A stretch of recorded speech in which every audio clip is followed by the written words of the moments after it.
Welcome to the most deleted, shadow banned, demonetized, censored, and trolled channel on social media. Recipient of the Patriot Warrior Purple Q Award. The following video is not investment or legal advice. It is presented here strictly for informational and educational purposes. I cannot advise you what to do. I'm not your mother. Do your own research, vet the statements made here, or go ask your mother. Oh, this is Dave from Net4Truth USA, Inglorious Patriots.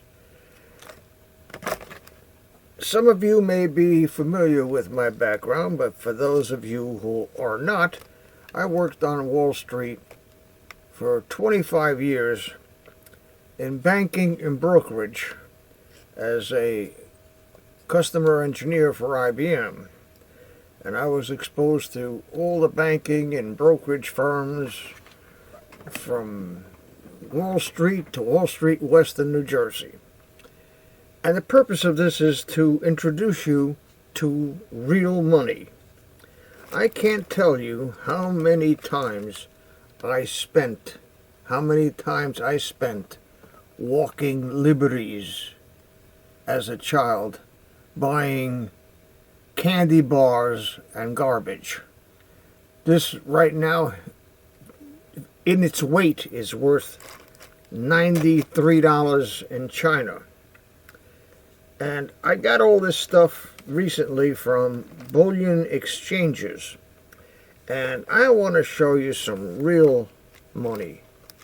This is real money, folks. This is not a joke. This is not something that's,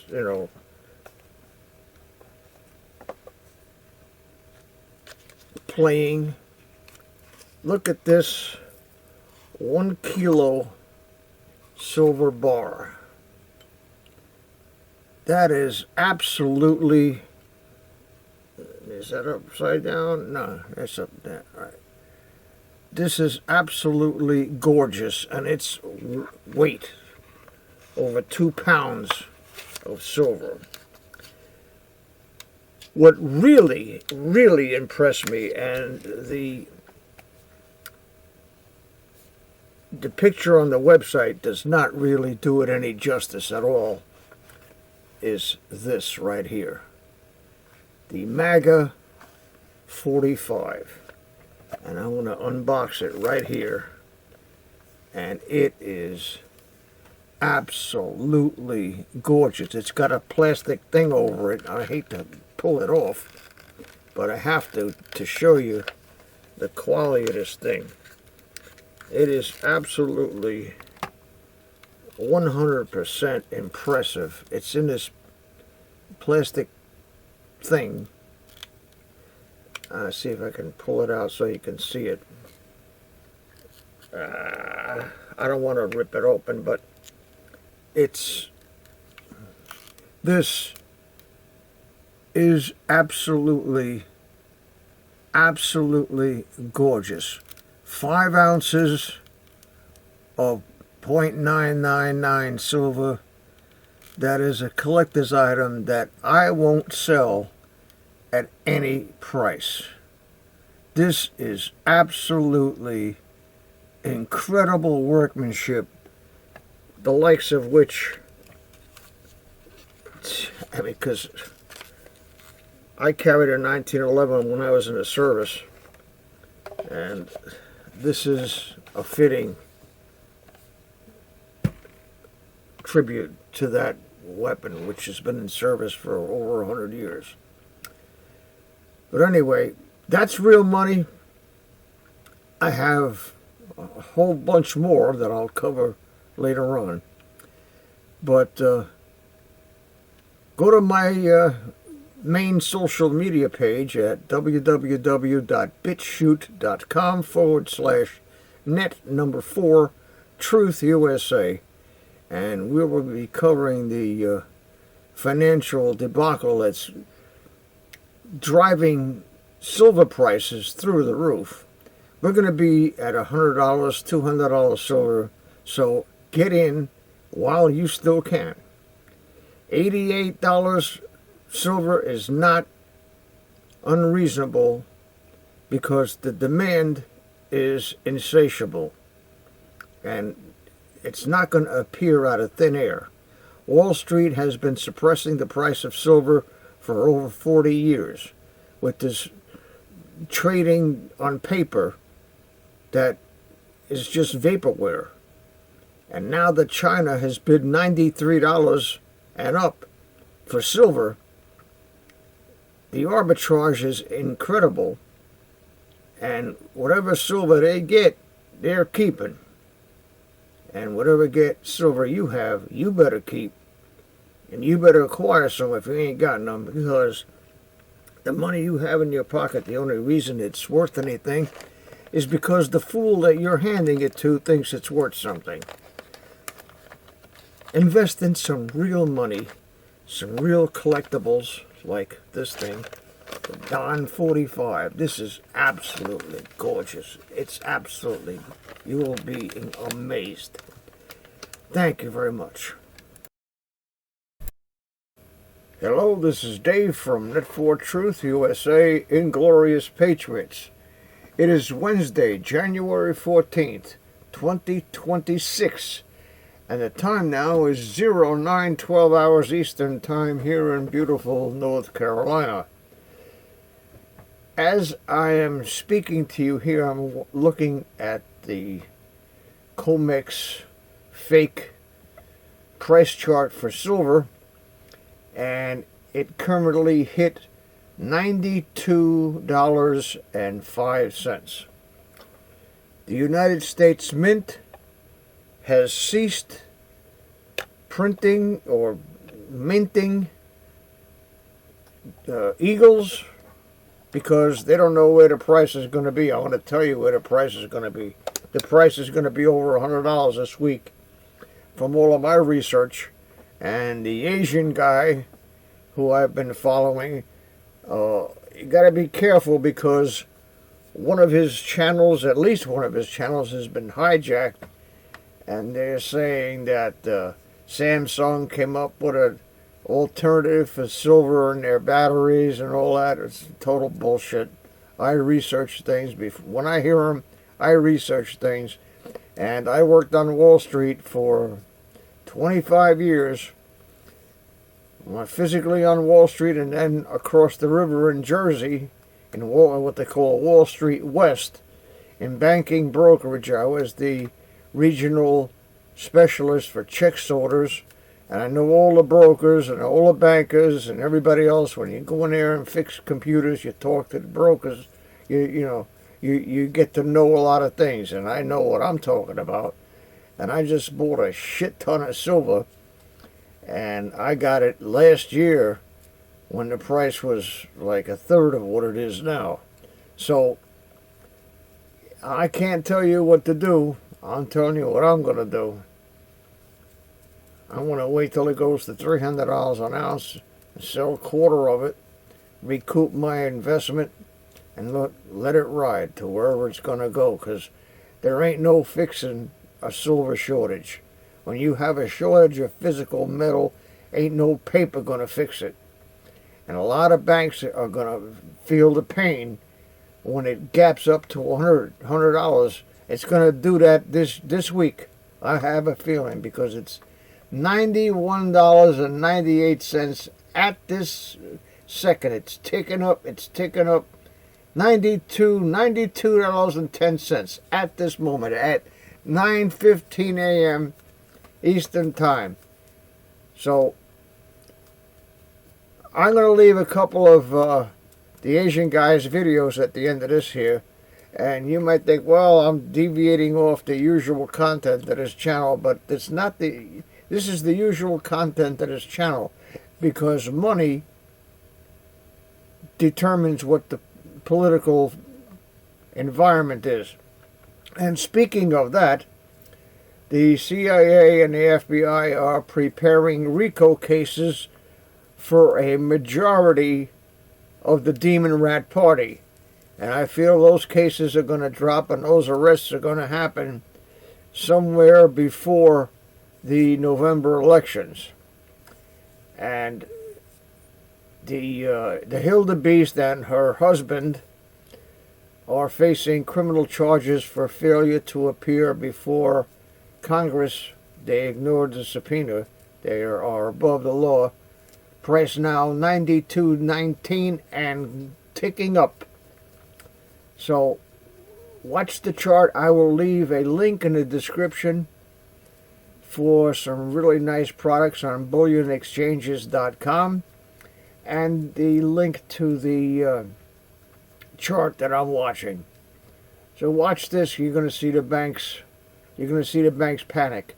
When this goes up to $100, it's blue sky. There's no stopping it. Thank you for watching.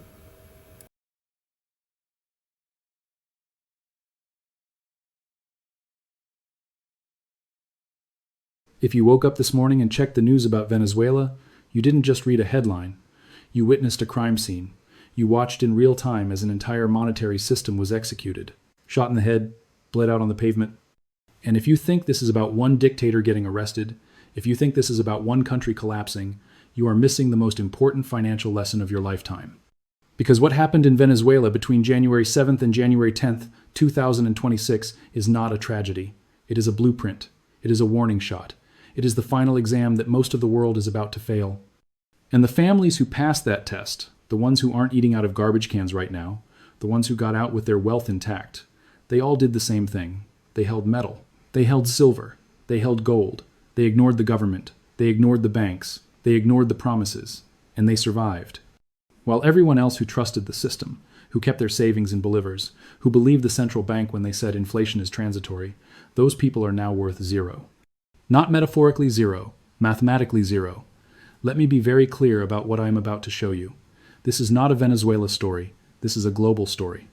Because every single institution that lied to the Venezuelan people for the last decade is the same institution lying to you right now about the dollar, about the bond market, about the safety of your bank account.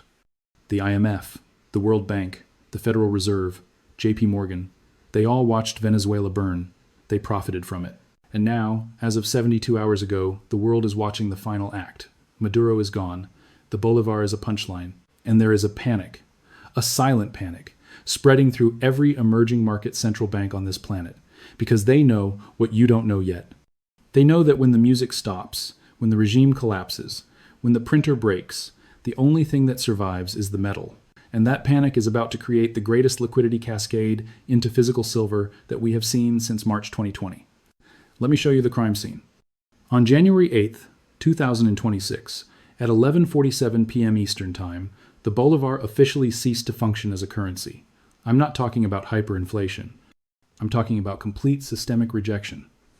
Gas stations stopped accepting it. Grocery stores stopped pricing in it. The official exchange rate, the one the government was publishing 36 hours earlier, was 36 bolivars to the dollar. By midnight, street dealers were quoting 400,000 to 1. That is not a typo.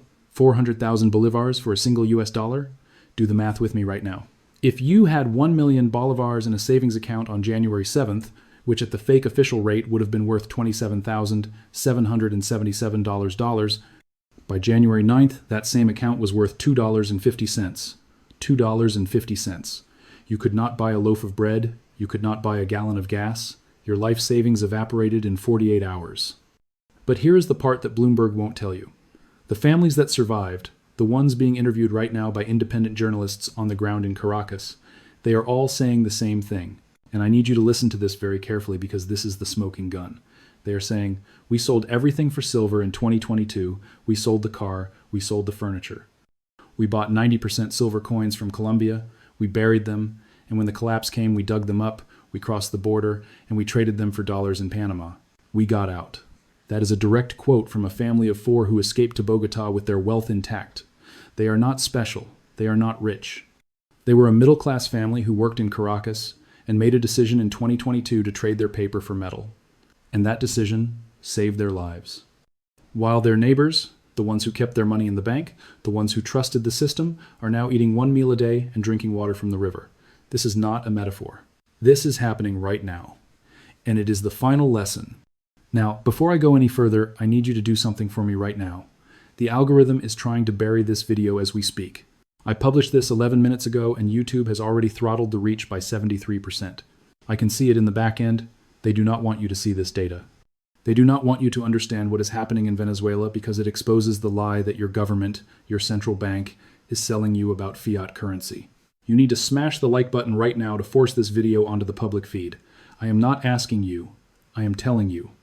If you do not boost this signal in the next 60 seconds, this video dies in the algorithm, and 50,000 people who need to see this will never find it. Hit the like button. Do it now, because we are just getting started, and what I am about to show you is going to make you physically sick. Let me give you the numbers. Let me show you exactly what the collapse of the bolivar looked like in granular detail, because the only way to understand the magnitude of this crime is to see the data. In 2013, $1 US bought you 6.3 bolivars at the official rate. The government controlled the rate. The government said, this is the value of our currency, and the people, because they had no choice, accepted it. By 2016, after the oil price crash, that rate moved to 10 to 1. Still manageable, still within the realm of normal currency devaluation. Then in 2018, the dam broke. The rate went to 250,000 to 1.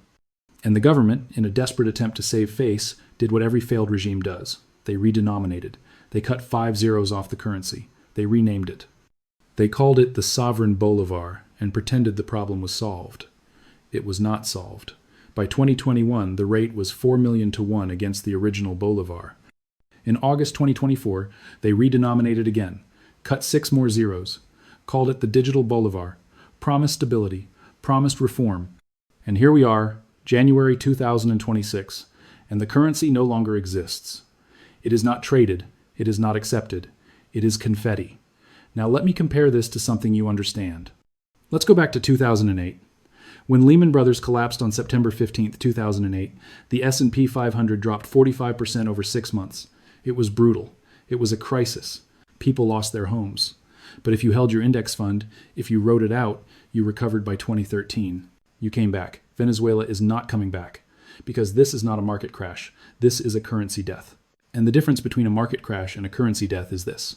In a market crash, your buying power is preserved because the dollar still functions. You can still buy food. You can still pay rent. The numbers on your brokerage account go down, but the money itself still works. In a currency death, the money itself dies. You can have 1 billion bolivars and you cannot buy a cup of coffee because no one accepts the currency anymore. That is the difference. That is the line. And Venezuela just crossed it. Publicly, violently, while the world watched.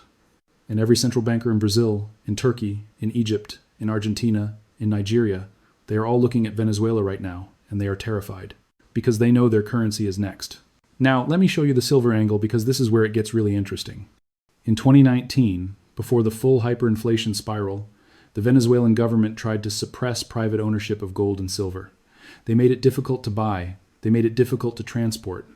They raided private dealers. Why?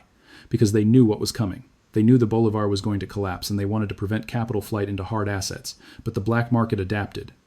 Dealers in Colombia started smuggling 1-ounce silver rounds across the border. Families in Caracas started buying fractional gold, half-gram pieces, small enough to hide, liquid enough to trade. And in 2022, when inflation hit 1,000% annually, those families made a choice. They converted. They sold their bolivars while they still had some value, while they could still buy something, and they bought metal. The going rate in 2022 for a 1-ounce silver round on the black market in Caracas was 800 bolivars, which at the time was about $22. By 2024, that same coin was worth 50,000 bolivars. By January 2026, it was worth infinite bolivars because no one was accepting bolivars anymore. But in dollars, in real purchasing power, that silver coin was still worth $32. It held, it survived. It functioned as money when the government money failed. And that is the lesson. That is the smoking gun. That is the data point that every financial analyst on CNBC is ignoring right now because it destroys their narrative. They cannot admit that silver and gold functioned as money during a currency collapse because that admission would force them to admit that the dollar could collapse too, that the euro could collapse, that every fiat currency on earth is vulnerable to the same death spiral that just killed the bolivar, and they will never admit that. They will call it a Venezuela problem. They will call it mismanagement. They will call it corruption. They will blame Maduro. They will blame socialism. They will blame anything except the fundamental nature of fiat currency, which is this. Every fiat currency in human history has eventually gone to zero. Every single one. The Bolivar just joined the list. And the families that survived are the ones who saw it coming and moved into metal. Not crypto, not stocks, not bonds, metal, physical, in their hands, buried in the backyard. And when the regime fell, they dug it up and they walked across the border to freedom. Now, I need you to do something else for me because I am not just lecturing you. I am building a case. I am gathering evidence. And I need your eyes on the ground. I need you to go to the comments section right now and tell me what you are seeing at your local coin shop, at your local bullion dealer, in your city, in your country. Are premiums spiking? Is silver sold out? Are dealers limiting purchases? Because what I am seeing in the data, what I am seeing in the wholesale markets, is the beginning of a panic bid into physical silver. And I need to verify it. I need to confirm it. Because the COMEX is lying. The paper price is lying. The spot price you see on your screen right now, $32.50, that is not the real price. That is the price of a contract. That is the price of a promise. The real price is what you pay when you walk into a shop and ask for a physical coin. And if that premium is $8, $10, $12 over spot, then the real price is $40, $42, $44 per ounce. And that spread, that gap between paper and physical, that is the early warning signal of a liquidity cascade. So go to the comments, tell me what you are seeing, tell me what you are paying. Be my intelligence network because the mainstream media will not report this until it is too late. Let me explain the mechanics of what is happening right now in the global silver market because this is not obvious, and the banks are counting on your ignorance. When a currency collapses, when a government falls, there is a psychological shift that happens in the population. People lose faith in paper. They lose faith in promises. They lose faith in institutions. And they start looking for something tangible, something they can touch, something that has held value for 5,000 years. That thing is metal, gold and silver. And when that shift happens, when millions of people simultaneously decide to move out of paper and into metal, the physical market cannot absorb the demand. There is not enough supply. The refineries cannot mint coins fast enough. The dealers run out of inventory, and the premium explodes. We saw this in March 2020 during the COVID panic. The spot price of silver on the COMEX was $12 per ounce. But if you tried to buy a physical coin, dealers were charging $22, $25, $28. The premium went to 100% over spot. Why? Because the paper market and the physical market decoupled. The COMEX was trading contracts, promises, IOUs, but the retail buyer wanted metal, real metal, in their hand, and there was not enough to go around. Now fast forward to today, January 10th, 2026. Venezuela has collapsed. Maduro is in custody. The Bolivar is dead. And every emerging market investor, every pension fund manager in Latin America, every family in Argentina and Turkey and Egypt who is watching this, they are asking themselves the same question. Are we next? Is our currency next? Should we move into metal now before it is too late? And the answer is yes. They should. And many of them are. And that demand is hitting the physical market right now. And the paper price on the COMEX is not reflecting it yet. The spot price is still showing $32.50. But the premium on a Silver Eagle at APMEX is $9. 50 over spot.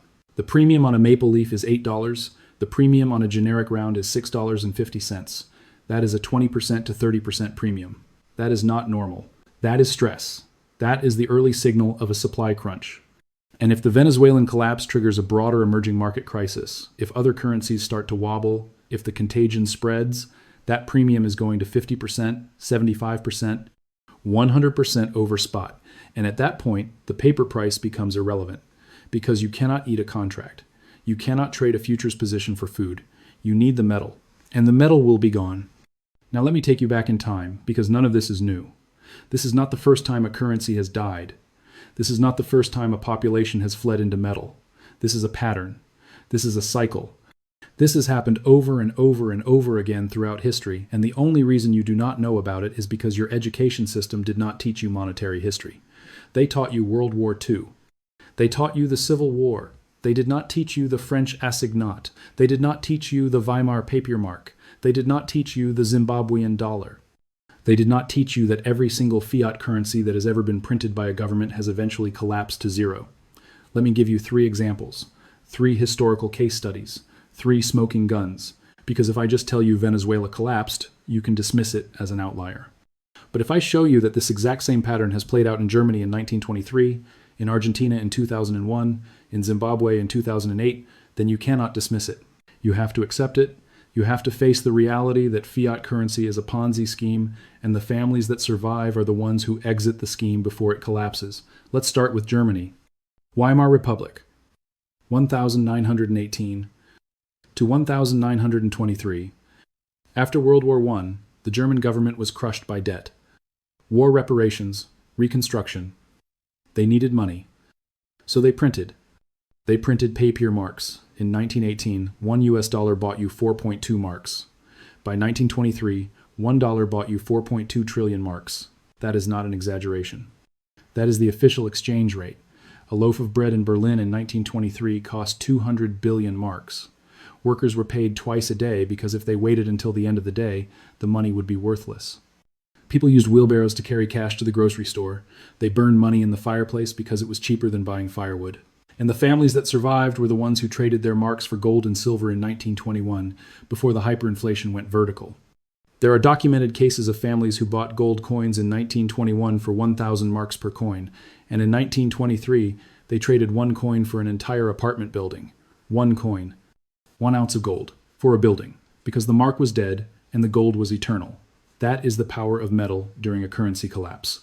That is the lesson. Now let's go to Zimbabwe. 2008. Robert Mugabe. Hyperinflation. The Zimbabwean dollar in 2000 was worth roughly 1-to-1 with the US dollar. By 2008, the official inflation rate was 89.7 sextillion%. They printed a $100 trillion bill. One bill, 100 trillion Zimbabwean dollars. And it could not buy a loaf of bread. The currency collapsed. The government abandoned it. And what did the people use? They used US dollars. They used South African rand. They used gold. The families that held Krugerrands, the families that held silver, they survived. They could trade. They could buy food. They could escape. The families that held Zimbabwean dollars in the bank lost everything. Now, let's go to Argentina. November 2001. The peso was pegged 1-to-1 to the US dollar. The government promised, the central bank guaranteed. Your money is safe. The peg will hold. And then on December 1st, 2001, the government froze all bank accounts. They called it the Corralito. You could not withdraw your money. You could not access your savings. The banks were closed. The ATMs were empty. And when they finally reopened the system in 2002, the peso was devalued by 75%. Your $10,000 in the bank was now worth $2,500. And the government said sorry. And the people rioted. And the families that survived were the ones who had pulled their money out in October, in September, before the freeze, and converted it to gold and silver and buried it in the backyard. There are interviews. There are documentaries. Go watch them. The people who saved their wealth in Argentina in 2001 were the ones who did not trust the bank. And now, 25 years later, the same thing just happened in Venezuela. The same pattern, the same lies, the same collapse, the same survivors, the ones who held metal. Let me ask you a question, and I want you to answer honestly. Do you think the US dollar is immune? Do you think the Federal Reserve is different? Do you think the bank you use, the savings account you trust, is somehow protected from this fate? Because I am going to tell you right now, the math says no. The data says no. The history says no. The only difference between Venezuela and the United States is time. It is a matter of when, not if. And the signals are already flashing. Let me show you the repo market.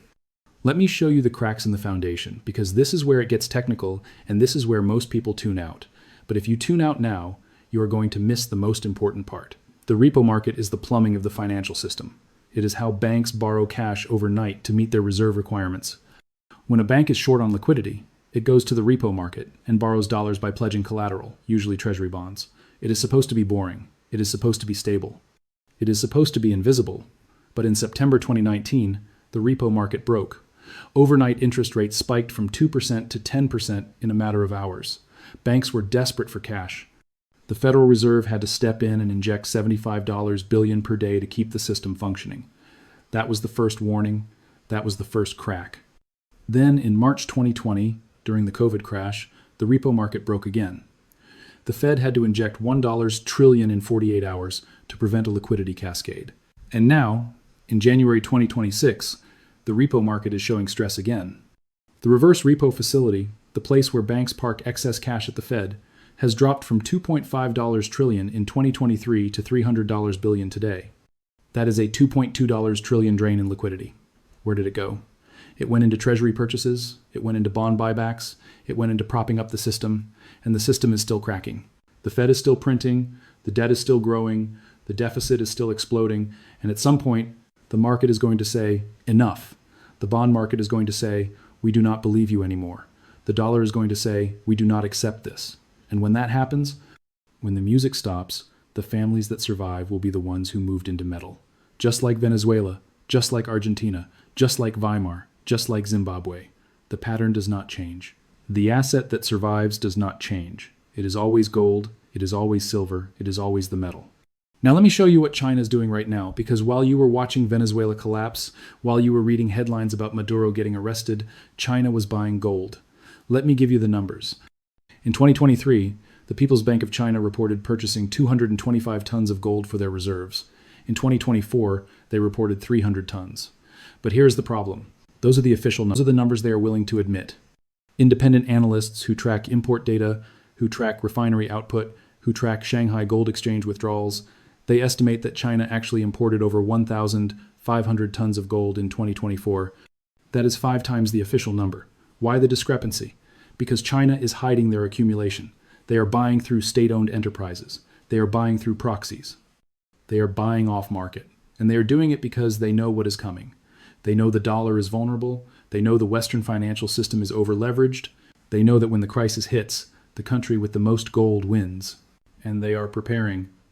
Now let me show you the silver angle, because this is even more insane. China controls 60% of global silver refining capacity. They refine the ore, they mint the bars, they control the supply chain. And in 2024, they exported 30% less silver than in 2023. They are keeping it, they are stockpiling it, they are restricting exports. And the Western world is not paying attention because the mainstream media is not reporting it, but the data is there. The Shanghai Futures Exchange silver inventory is at record highs. The bonded warehouse stocks are growing, and the export restrictions are tightening. And if China decides, if they wake up one morning and say we are banning silver exports, the Western physical market will collapse overnight. Because the US does not produce enough silver to meet domestic demand. Europe does not produce enough. We are dependent on Chinese refining. And if that supply gets cut, the premium on physical silver in New York and London and Los Angeles will go to 200%, 300%, 500% over spot. And the paper price on the COMEX will become a joke, because you cannot deliver a Chinese silver bar that is sitting in a warehouse in Shanghai to a buyer in Texas. The contract will default. The system will break. And the only people with silver will be the ones who bought it before the export ban. Just like the Venezuelan families who bought silver in 2022 before the Bolivar collapsed, the ones who prepared, the ones who saw it coming, the ones who moved early. Let me take you back to 1933, because this is the blueprint. This is the historical precedent that every government follows when they are desperate for money. On April 5th, 1933, President Franklin D. Roosevelt signed Executive Order 6102. It made private ownership of gold illegal. If you owned gold coins, you were required to surrender them to the government in exchange for paper dollars at a fixed rate of $20.67 per ounce. If you refused, you faced a $10,000 fine and 10 years in prison. The government confiscated the gold. They melted it. They stored it in Fort Knox. And then, 1 year later, they revalued gold to $35 per ounce. They stole 40% of the value. They devalued the dollar. They robbed the population. And the families that survived were the ones who hid their gold, the ones who buried it, the ones who did not comply. There are documented cases of families who kept their gold coins in secret and passed them down through generations. Those coins are worth $2,700 per ounce today. The paper dollars the government gave in exchange are worth $1.50 in 1933, purchasing power due to inflation. The gold won, the metal survived, the paper died, and the government lied. Now let me ask you this.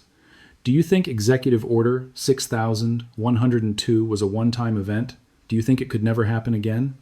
Because I am going to tell you right now, if the US dollar enters a crisis, if the bond market collapses, if the deficit spirals out of control, the government will do exactly what Roosevelt did. They will confiscate, they will revalue, they will steal, and the asset they will target is gold and maybe silver, because those are the assets that compete with fiat currency. Those are the assets that expose the lie, and the government cannot allow that. They cannot allow a parallel monetary system to exist. They will ban it, they will restrict it, they will criminalize it.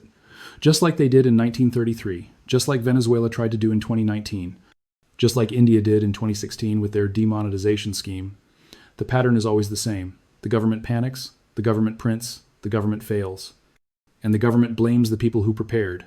They call them hoarders, they call them criminals, they call them threats to the system, and they come after them. And the only defense is to be invisible, to hold your metal privately, to tell no one, to bury it, to hide it, and to wait for the storm to pass. Now I am going to tell you something that is going to make you very uncomfortable. The Venezuelan collapse is not an accident. It is not random. It is not mismanagement. It is a designed failure. It is a controlled demolition. And the architects are the same institutions that are propping up the US dollar right now. The International Monetary Fund, the World Bank, JP Morgan, Goldman Sachs. These are the entities that lent Venezuela money in the 2000s when oil prices were high. These are the entities that structured the debt. These are the entities that profited from the interest payments. And when oil prices crashed in 2014, when Venezuela could no longer pay, these institutions did not restructure the debt. They did not forgive. They squeezed. They demanded payment. They froze assets. They imposed sanctions. They choked the economy, and they watched it collapse. Why? Because a collapsed Venezuela is more valuable to them than a stable Venezuela. A collapsed Venezuela can be bought for pennies on the dollar. The oil fields can be privatized. The mining rights can be auctioned. The infrastructure can be acquired by foreign corporations. And the population, the people who are starving, they have no power to resist. They are desperate. They will accept any deal. They will sell their country for food. And that is the plan. That is the model. That is what the IMF does. They lend, they trap, they collapse, they acquire, and they move on to the next country. And the next target is not Venezuela. Venezuela is done. The next target is you. It is your country. It is your currency. It is your purchasing power.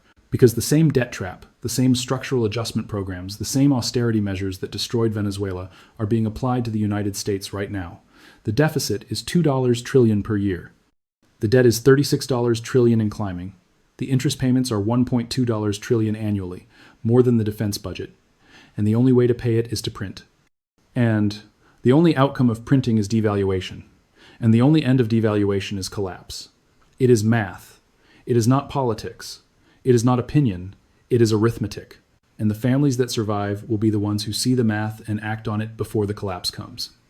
Let me show you the gamma flip, because this is where the algo comes in. This is where the crime gets technical.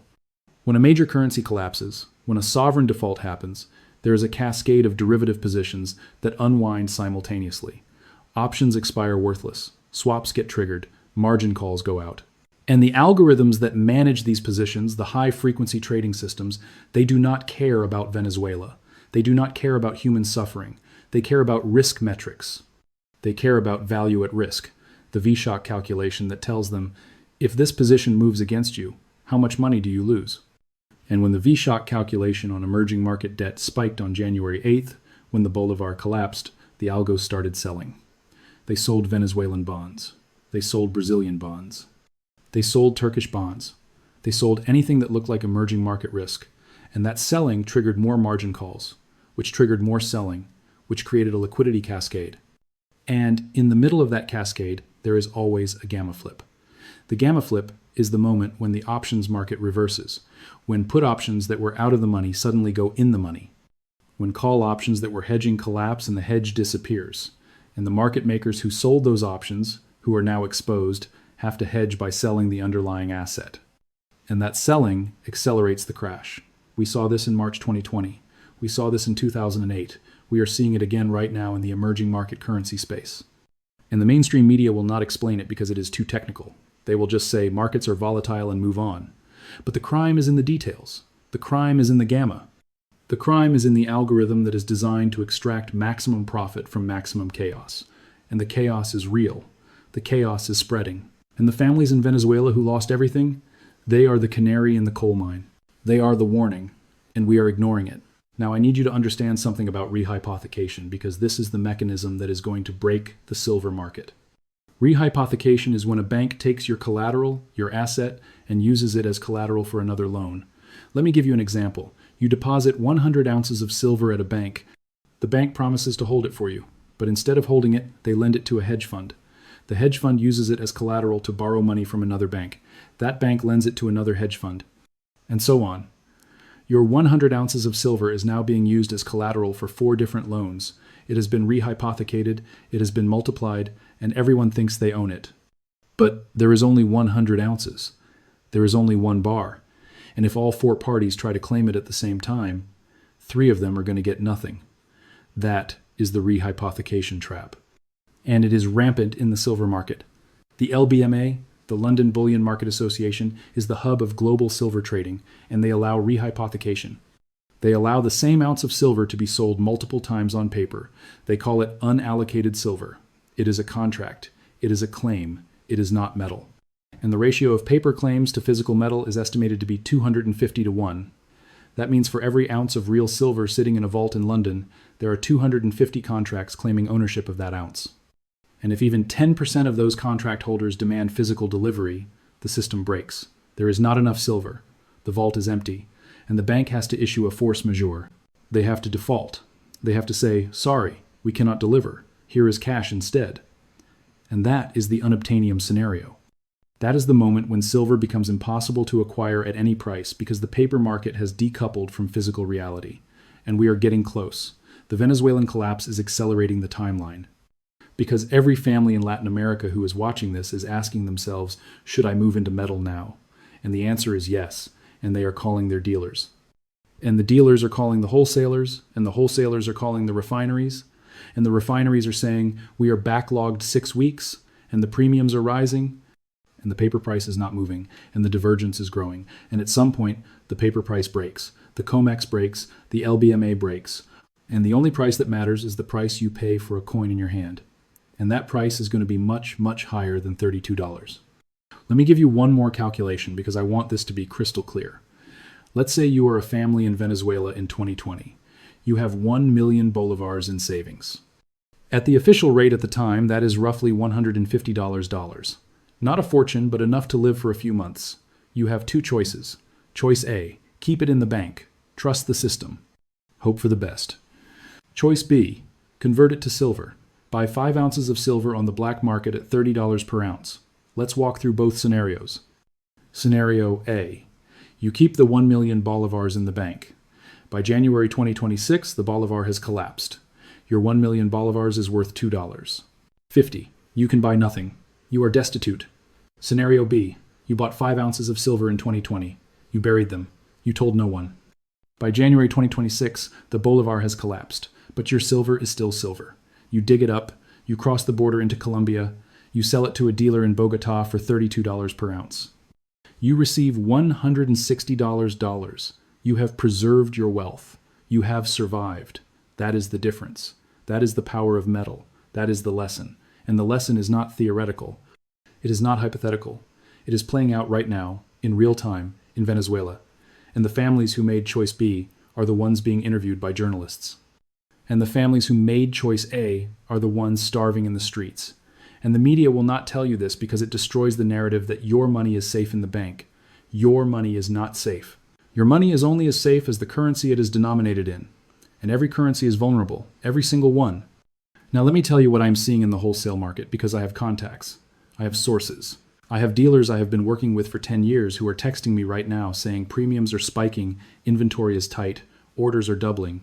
This is not anecdotal. This is not fear-mongering. This is real-time intelligence from the people who move physical metal. And they are telling me that since January 8th, since the Venezuelan news broke, they have seen a 40% increase in orders from Latin American buyers. They are seeing wire transfers from Brazil, from Argentina, from Mexico, from Colombia. They are seeing families liquidating bank accounts and converting to silver. And the wholesalers cannot keep up. The US Mint cannot keep up. The Royal Canadian Mint cannot keep up. The Perth Mint cannot keep up. Because the refineries are running at capacity, and you cannot just flip a switch and double production. It takes time. It takes months. And in the meantime, the orders keep coming. And the inventory keeps shrinking. And the premiums keep rising. And the paper price keeps lying. And the COMEX keeps pretending everything is fine. But it is not fine. It is a powder keg. And Venezuela was the match. Let me take you to the final warning because we are running out of time, and I need you to understand the stakes.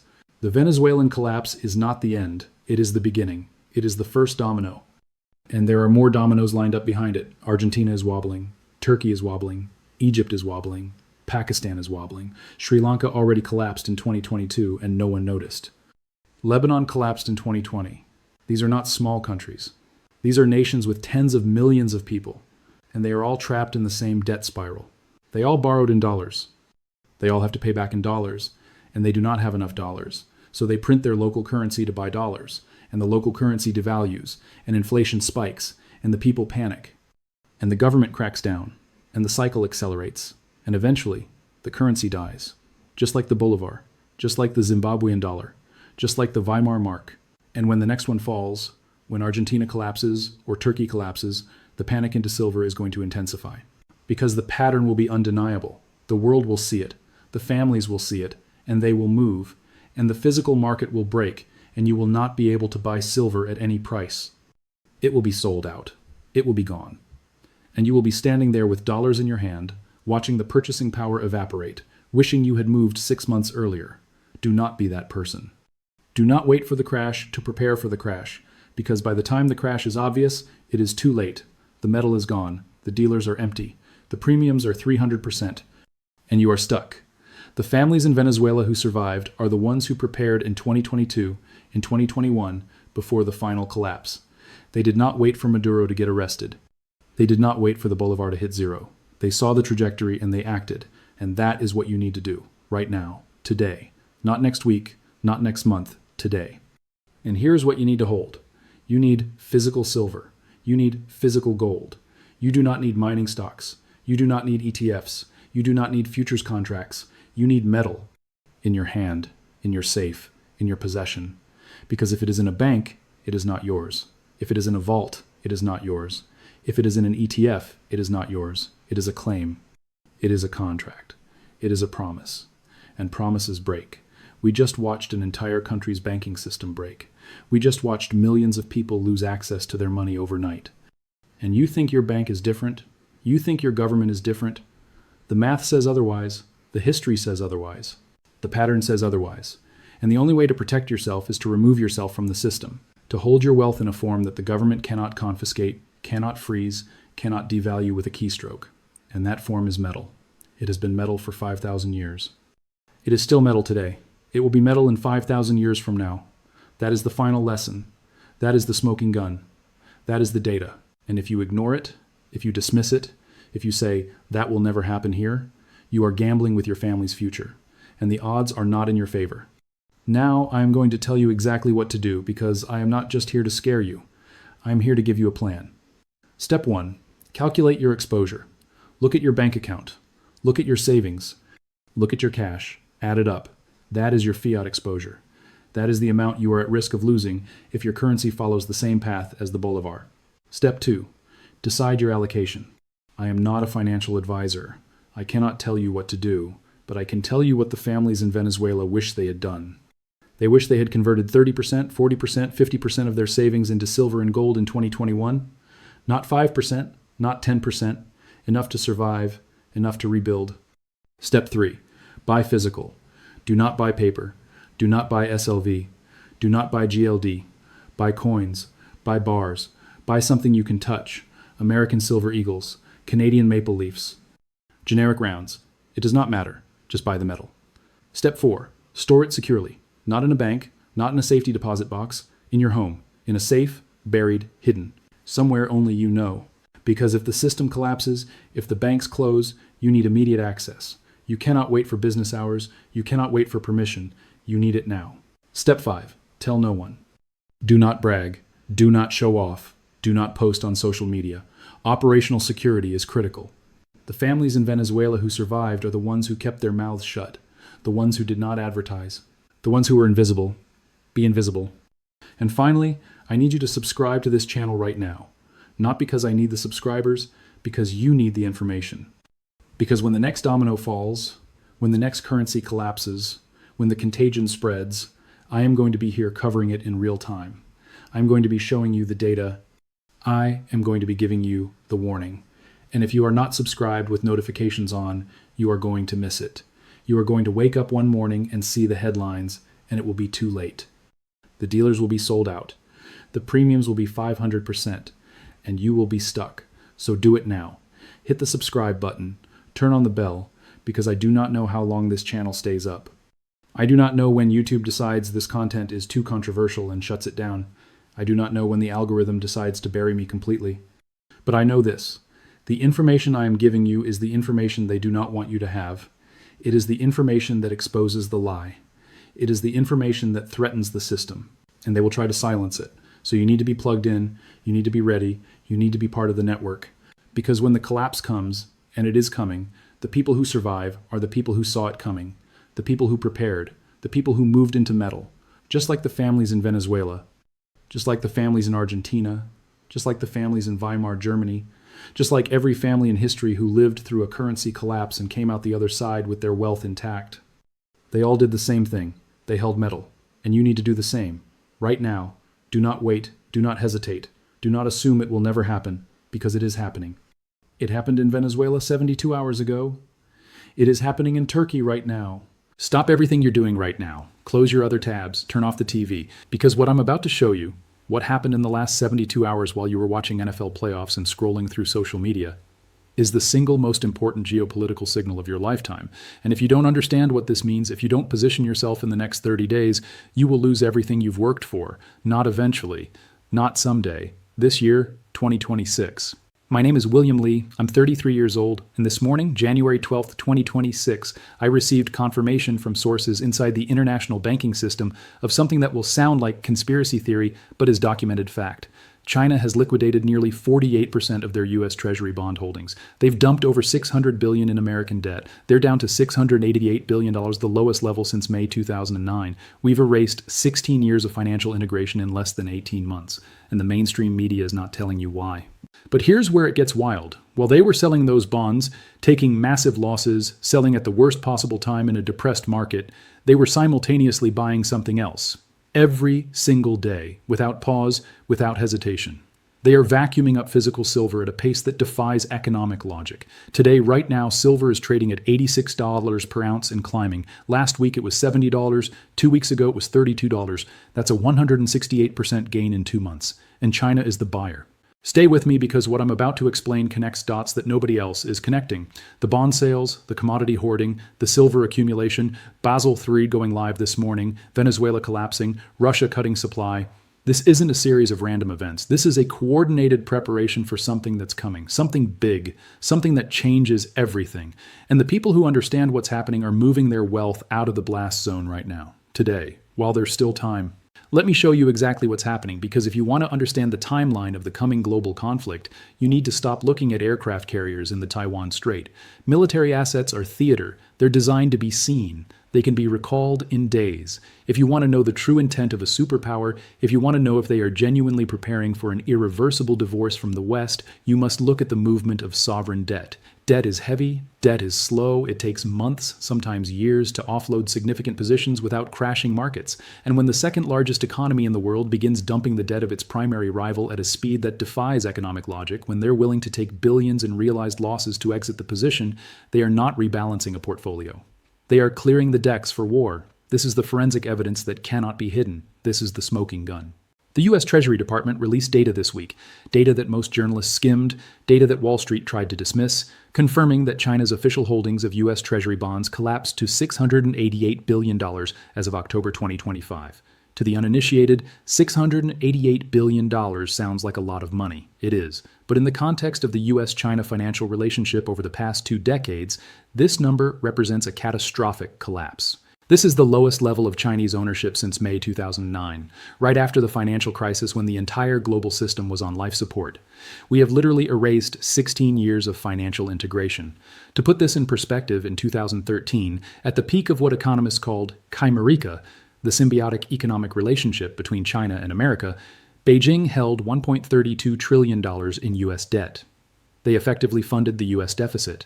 They bought the bonds that allowed Americans to buy cheap Chinese goods. It was a closed loop of capital flow that kept interest rates low and global trade humming. That loop is broken. China has liquidated nearly 48% of their position from the peak. They have sold off over $600 billion worth of American IOUs in less than 2 years. But it isn't just the total amount that is alarming, it's the market context of the recent sales. Throughout late 2024 and into 2025, the U.S. bond market was in a historic drawdown. Interest rates were volatile. Bond prices, which move inversely to yields, were depressed. Anyone selling U.S. Treasuries during this specific window was selling at a realized loss. In the world of asset management, you do not sell a depreciated asset for a loss unless you're facing one of two scenarios. Either you're facing a liquidity crisis and you need cash immediately to pay bills, or you believe the asset is about to become toxic, that holding it will result in an even bigger loss. We know China is not facing a liquidity crisis. Despite their domestic real estate struggles, they continue to run a massive trade surplus with the world. They are swimming in cash. They have more dollars coming in from exports than going out for imports every single month. Therefore, the only logical conclusion, the only explanation that fits the data, is that the Chinese Communist Party has made a strategic decision that the U.S. Treasury bond is no longer a safe store of value. They view it as a strategic liability, a ticking time bomb, an asset that could be seized, frozen, or inflated away at any moment. And they're right. Let me show you why. We must look at this through the lens of February 2022 when Russia invaded Ukraine. The United States and European Union executed a financial maneuver that shocked Beijing to its core. Overnight, literally overnight, they froze $300 billion of the Russian central bank's foreign exchange reserves. These were funds sitting in Western bank accounts in New York, London, and Brussels. Russia thought this money was safe. It was their rainy day fund, their national emergency reserve. It wasn't safe. It was seized or immobilized with a few keystrokes. Beijing watched this happen in real time. They analyzed it, they gamed it out, and they realized a terrifying truth. If we make a move on Taiwan, if the South China Sea conflict goes hot, if we're sanctioned the way Russia was sanctioned, our U.S. Treasury holdings are not an asset. They are a hostage. The $688 billion they still hold, and I emphasize still hold because they haven't finished selling yet, is effectively a donation to the U.S. Department of Justice waiting to happen. The moment sanctions are applied, that money goes to zero. Poof, gone, seized under some emergency authority, or frozen indefinitely. So they're getting out. They're liquidating the position with extreme prejudice. They are willing to take a 10% or 20% haircut on the face value of the bonds today, rather than risk a 100% loss tomorrow. This is what military strategists call a strategic retreat. You take casualties during the withdrawal, but you preserve your force for the battle that matters. This is a financial evacuation. It's the economic equivalent of a burn notice. They are dismantling the financial architecture that stabilized the U.S. economy for 20 years, and they're doing it in a way that suggests urgency. Usually when a central bank wants to sell assets, they try to hide the selling to avoid spooking markets. They sell slowly in small chunks through proxies and offshore accounts. But the velocity of the recent drop, shedding nearly $12 billion in October alone, accelerating through November and December, suggests Beijing is less concerned with maintaining market stability and more concerned with capital flight. They want the money out of U.S. jurisdiction, and they want it out now, before the window closes, before the sanctions hit, before the asset becomes permanently frozen. But here's where it gets even more interesting. Stay with me because this is where the silver connection becomes crystal clear. When China sells a U.S. Treasury bond, the transaction settles in U.S. dollars. The People's Bank of China receives a digital credit in a custodial account. But here's the problem. China doesn't want dollars. Dollars are exactly what they're trying to escape. Dollars are traceable. Dollars are sanctionable. Dollars are subject to inflation. Dollars sit in the U.S. banking system where they can be frozen with a phone call from the Treasury Department. So what are they doing with the proceeds of this massive $600+ billion exit over the past 2 years? They aren't putting it under a mattress. They aren't buying euros, which are just dollar vassals. They aren't buying Japanese yen. They are engaging in the most aggressive commodity accumulation campaign in modern history. They are converting paper claims into physical reality, into stuff, into atoms, into things that cannot be frozen by the SWIFT system or deleted from a computer screen. And the number one asset they're buying, the asset they're accumulating faster than anything else relative to available supply, is silver. Every single day, Chinese state-owned enterprises and banks are buying physical silver, not paper silver, not SLV shares, not COMEX contracts. Physical silver bars that are shipped to Shanghai, stored in Chinese vaults, and removed permanently from Western markets. Today, January 12th, 2026, silver is trading at $86 per ounce. Let me repeat that because it's important. $86 per ounce. 6 weeks ago, silver was $70. 3 months ago, it was $30. We're watching a 168% gain in less than 90 days. And this is not speculation. This is not Reddit retail traders. This is the Chinese government systematically converting dollars from U.S. bond sales into physical silver because they know what's coming. They know that silver is the most conductive metal on Earth. They know it's irreplaceable in solar panels, batteries, electronics, 5G infrastructure, military guidance systems, and advanced weapons. They know that 80% of silver is consumed and not recycled. It disappears into landfills after use. They know that annual mine production of 850 million ounces cannot meet current demand of 900+ million ounces even before strategic stockpiling. And they know that if When the conflict with the West escalates, whoever controls physical silver controls the technological and military advantage. So, while Western financial analysts stare at bond yields and stock tickers, Chinese state-owned enterprises are swallowing record amounts of physical silver. This is not a commercial inventory build for industrial use. This is a strategic hoarding campaign. They are treating silver the same way they're treating oil, copper, gold, and grain, as survival assets that will determine the outcome of the coming conflict. Let me show you the scale of what's happening. According to data from the Shanghai Gold Exchange, China imported over 6,000 metric tons of silver in 2024. That's nearly 200 million ounces. That's 23% of total global mine production. And the imports are accelerating, not slowing. In Q4 2025 alone, imports spiked another 35% compared to Q3. They are buying at any price. They don't care if silver is $70 or $86 or $100. They care about securing supply before the window closes. And here's the critical part that connects everything, the timing. China didn't start this silver accumulation campaign randomly. They started it at the exact same time they accelerated their U.S. Treasury bond sales. Late 2023, they began dumping bonds aggressively. Late 2023, they began buying silver aggressively. The correlation is perfect. The causation is obvious. They are using the proceeds from one to fund the other. They are converting American paper promises into Chinese physical stockpiles. But China isn't just buying silver, they're buying everything. Let me walk you through what Chinese cargo ships are carrying into the ports of Qingdao, Shanghai, and Tianjin right now, because this is the real story that nobody is covering. While Western media talks about Donald Trump and pop culture drama, the largest wealth transfer in history is happening at Chinese ports. First, gold, the golden pivot. The People's Bank of China has been buying gold for 18 plus consecutive months officially. Unofficially, analysis of Shanghai Gold Exchange withdrawals suggests the buying is much, much larger, possibly 10x the reported numbers. They are using dollars from bond sales to buy gold on London and Swiss markets and immediately shipping it east. Gold is the ultimate anti-dollar. It has no counterparty risk. It cannot be frozen by sanctions. By swapping U.S. debt for gold, China is moving from credit-based reserves to collateral-based reserves, from promises to things. Second, oil, the energy lifeline. China imports 70% of its oil. This is their strategic Achilles heel. In a war scenario, the U.S. Navy could blockade the Strait of Malacca and strangle the Chinese economy within weeks. To counter this vulnerability, China has been buying record amounts of oil, often from sanctioned nations like Iran, Russia, and Venezuela. They're paying in yuan or through barter arrangements, completely bypassing the dollar, and critically, they are filling their strategic petroleum reserve to capacity. Recent data indicates China's crude oil stockpiles are nearing 1.5 billion barrels when you combine commercial and strategic storage. Satellite imagery shows the construction of massive new storage farms and underground caverns. They are building a buffer that would allow them to survive a naval blockade for months, possibly years. The money for this oil is coming directly from the liquidation of U.S. Treasury bonds. They're trading American paper for Persian crude. Third, copper and strategic minerals.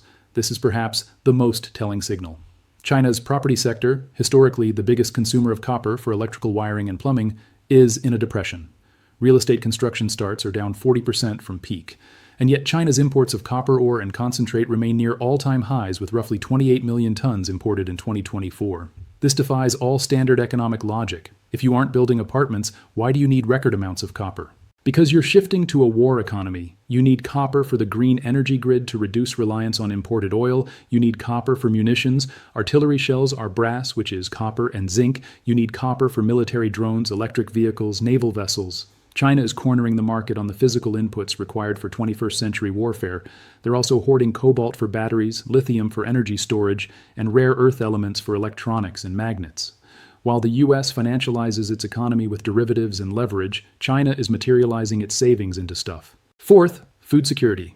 China produces 20% of the world's GDP, but controls only 7% of the world's arable land. This is another massive vulnerability in a conflict scenario. In response, China has accumulated absolutely staggering stockpiles of grain. According to the U.S. Department of Agriculture, China holds approximately 60-70% of global reserves of corn and wheat.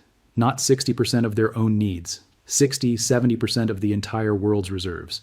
They have enough grain stockpiled to feed their population for over a year without a single import. They are trading yield, the interest they could earn on bonds, for calories and survival. Think about what this means. A nation that plans to remain at peace keeps its wealth in efficient, interest-bearing financial instruments like U.S. treasuries or corporate bonds. It chases the highest return on investment. A nation that is preparing for war converts its wealth into inefficient physical stockpiles. Holding 500 million tons of grain in warehouses pays no interest. In fact, it costs money to store and maintain. It has negative carry, but it has infinite return on survival. China is willingly accepting a lower, even negative, financial return today to ensure they cannot be starved, blockaded, or strangled tomorrow. This explains why they're willing to sell U.S. bonds at a loss. Western economists and financial media mock China. Ha ha, they sold at the bottom. They realized a loss of billions. What idiots. This is profoundly short-term thinking that misses the entire strategic picture. Beijing doesn't care about a mark-to-market loss in fiat currency terms. They don't care if they sold a bond for 90 cents on the dollar that they bought for $1. They care about resource security and strategic autonomy. If they sell a bond at a 10% loss, but use the proceeds to buy oil that they will desperately need if the Strait of Malacca is closed by U.S. naval forces, that is a winning trade from their perspective. If they sell bonds at a 15% loss, but use the cash to buy copper, they'll need to manufacture missiles and drones. That is strategic victory. They are trading fake wealth that can be frozen, sanctioned, or inflated away for real wealth that can be burned in an engine, fired from a barrel, consumed as food, or used to manufacture the technologies of war. The liquidation of U.S. treasuries is simply the funding mechanism for this stockpile. They are systematically using the proceeds from the old financial system to build the bunker for the new system. And silver sits at the absolute center of this strategy because silver is the linchpin metal of modern civilization.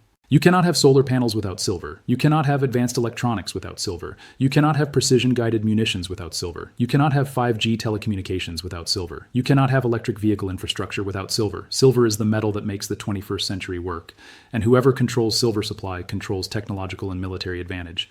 China understands this at a level that Western policymakers apparently do not. This brings me back to where we started. Silver at $86 and climbing. Let me be absolutely clear about what's happening with the silver price right now, today, January 12th, 2026.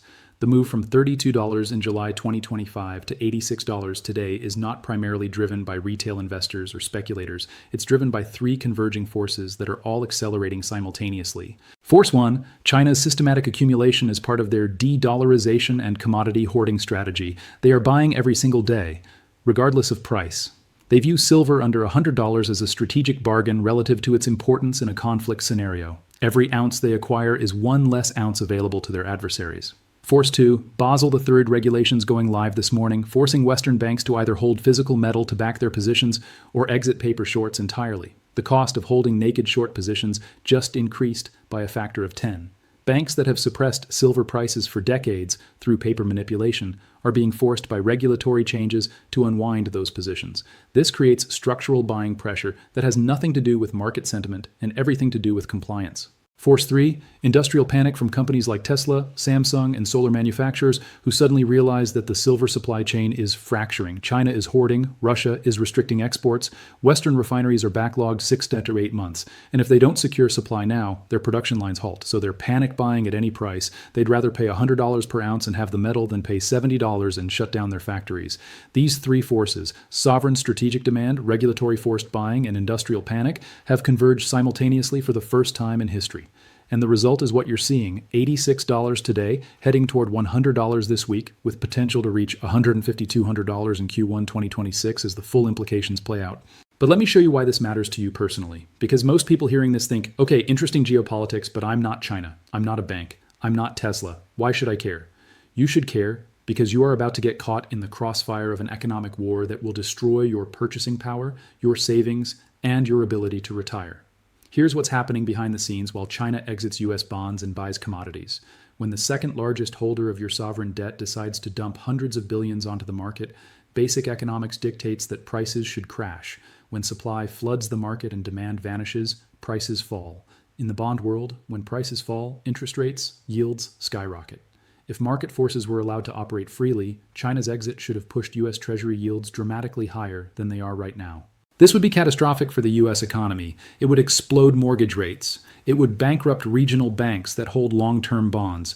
It would make the interest payments on the $36 trillion national debt completely unsustainable. But curiously, that hasn't fully happened yet. Rates have risen, yes, but the market hasn't collapsed into chaos. Why?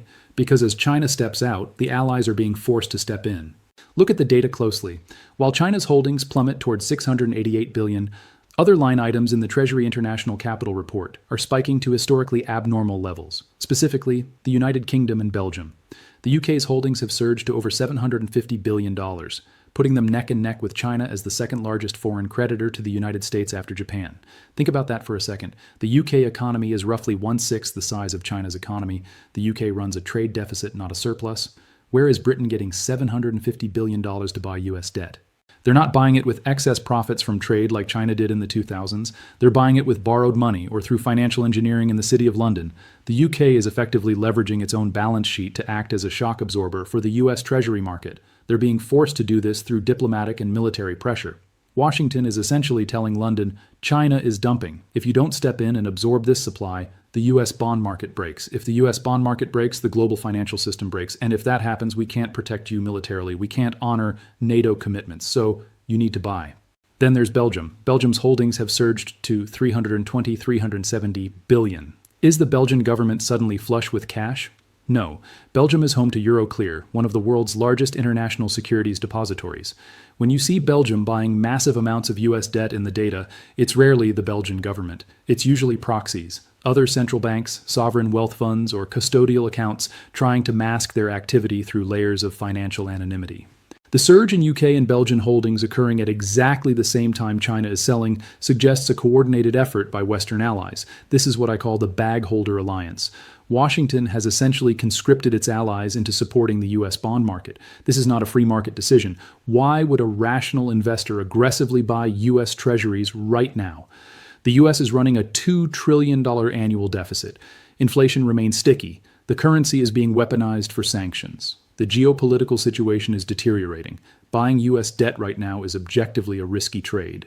The fact that allies are loading up anyway suggests arm twisting, financial conscription. But this strategy has a fatal flaw: capacity.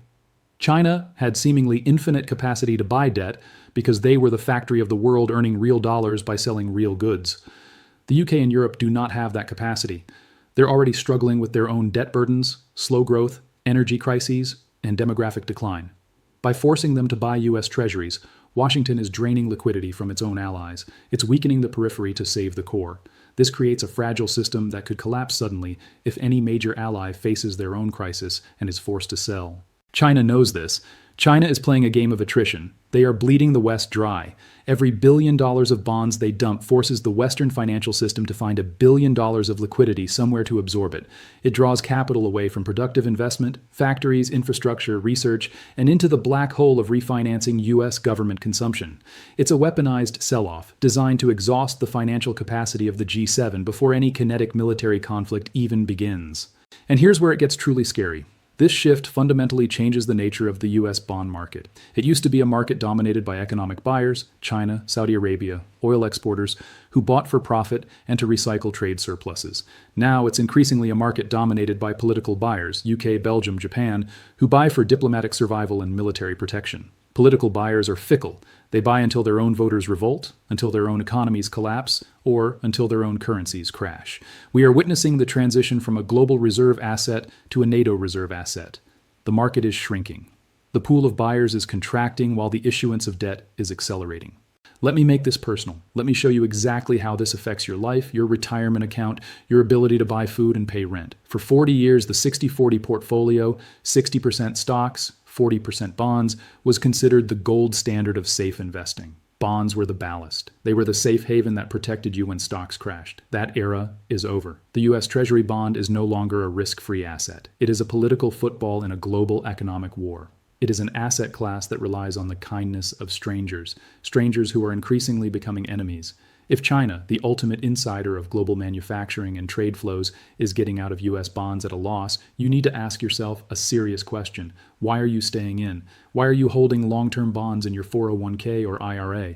Why are you trusting financial advisors who still recommend safe treasury allocations when the second largest holder is evacuating the position? Here's what you need to understand about the endgame. As China continues dumping and as the allies eventually reach their capacity limit or face their own crises, there's only one entity left that can absorb the supply: the Federal Reserve. The Fed will be forced to step in as the buyer of last resort. They will implement some form of yield curve control where they print trillions of dollars to buy the bonds that nobody else wants. And when they print those trillions, the value of the dollar falls and the price of stuff, commodities, food, energy, rent goes up.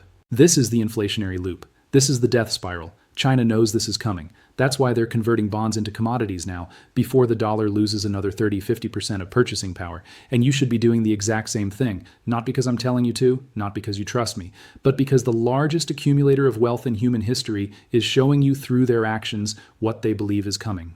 Let me be very specific about what you should do, because I'm not going to leave you hanging with scary stories and no solutions. Here's the protocol. Here's exactly how you position yourself for a world where the biggest buyer leaves the market and where the dollar loses purchasing power through massive money printing. Step 1.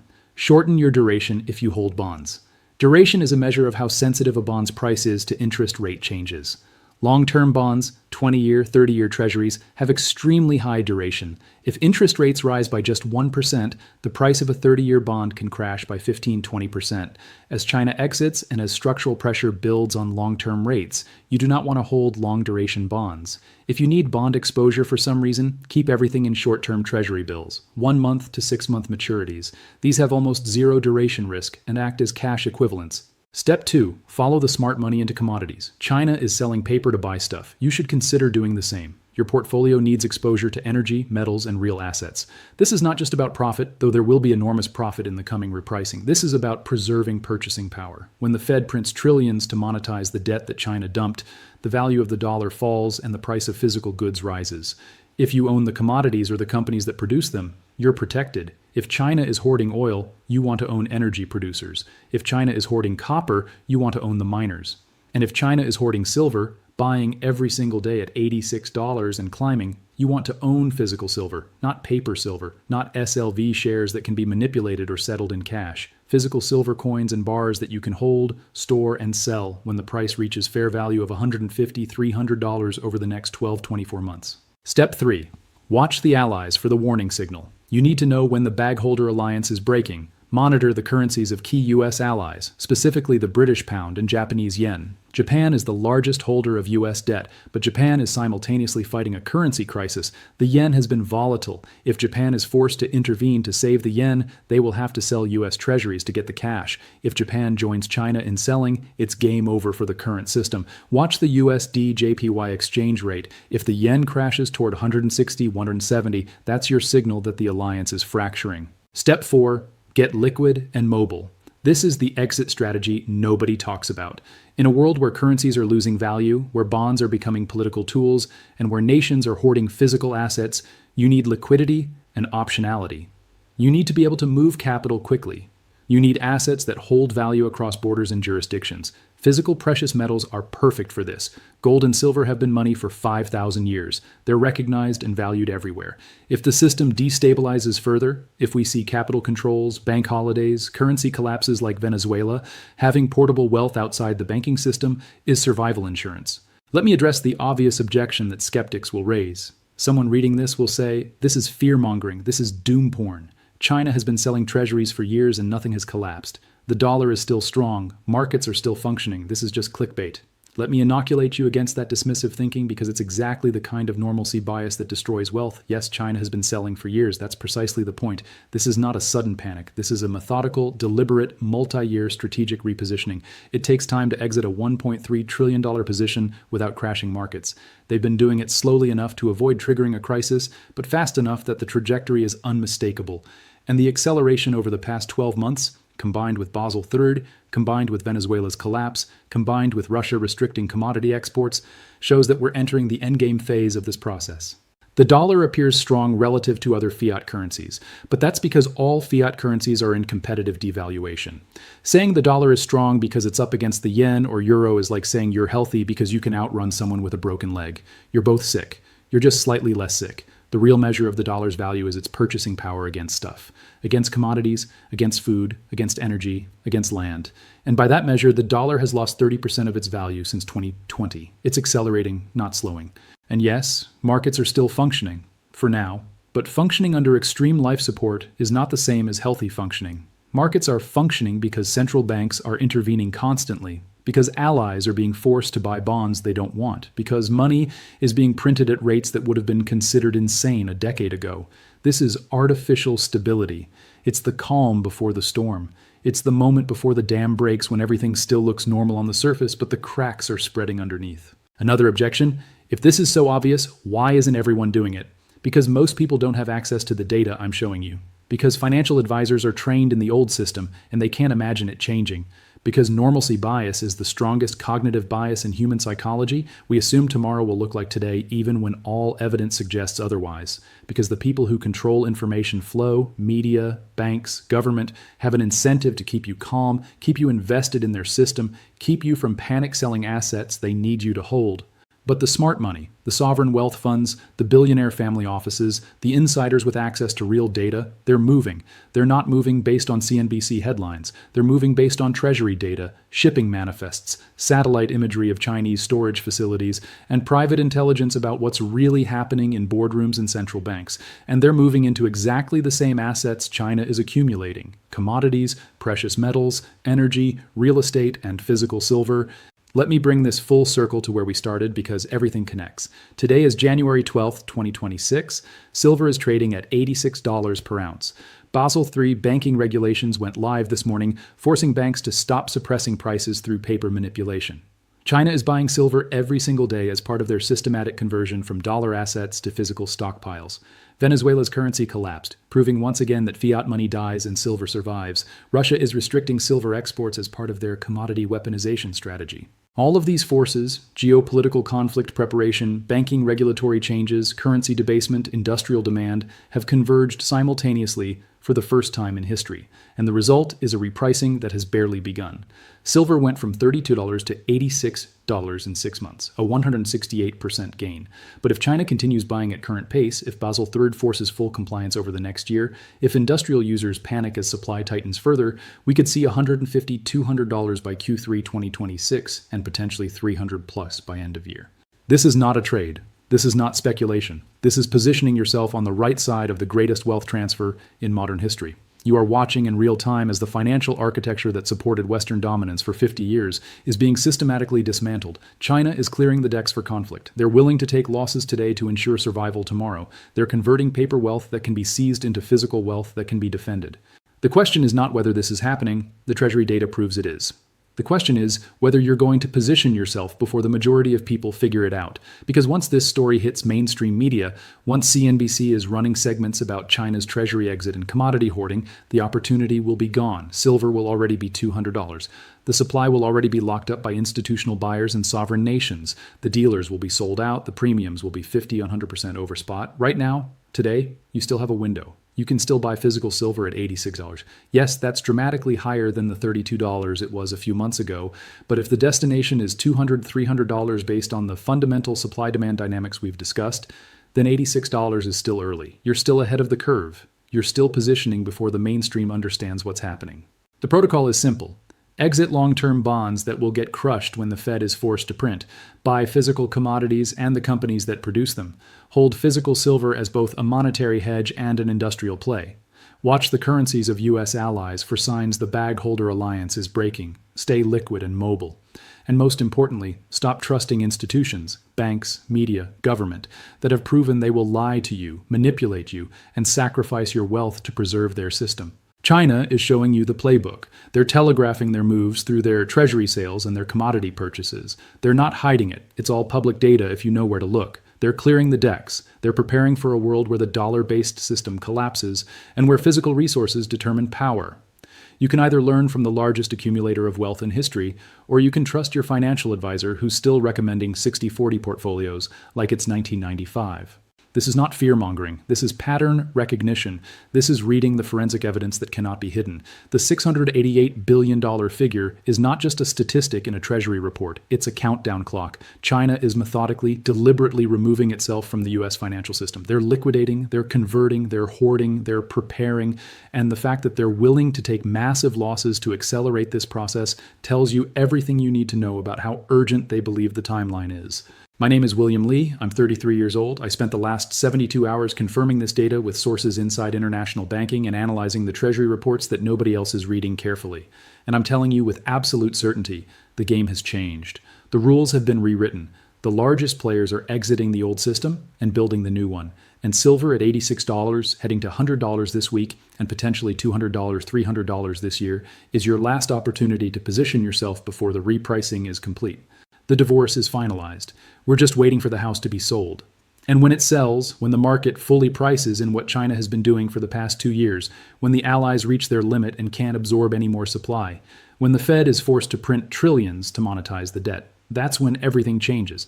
That's when the dollar loses another 30-50% of purchasing power. That's when silver finds its true fair value at $200, $400. That's when the people who positioned early preserve and multiply their wealth while everyone else scrambles to understand what happened. Don't say you weren't warned. The data is public. The pattern is clear. The exit is happening. The only question is, are you getting out of the burning building or are you waiting for the fire alarm? Ever since the Great Awakening, thousands of content creators like myself have been burning the midnight oil well into the wee hours of the morning, and millions of us who are awake are not getting enough sleep.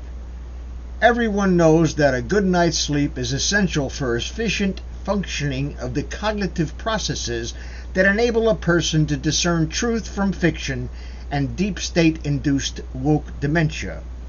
Well, years before I was asked to be an advertiser for MyPillow, I have been using their products. The first product I used was, of course, the pillows. I was impressed with the comfort and I was able to fall off to sleep almost immediately rather than having to fight a bag of foam and trying to get comfortable.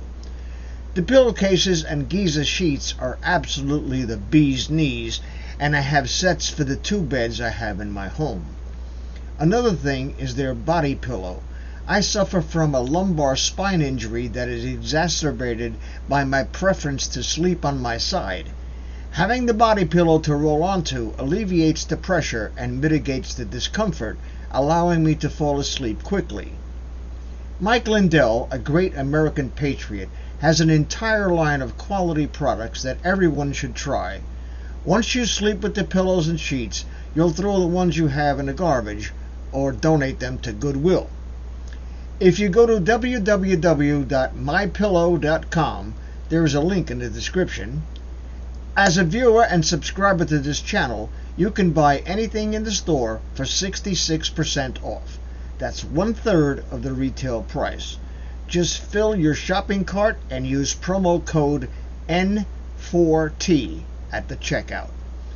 Take it from me, folks, I've been using Mike Lindell's products since 2015. There is nothing like them on the market, and I say this with 71 years of sleeping experience. Don't forget, use promo code N4T at checkout.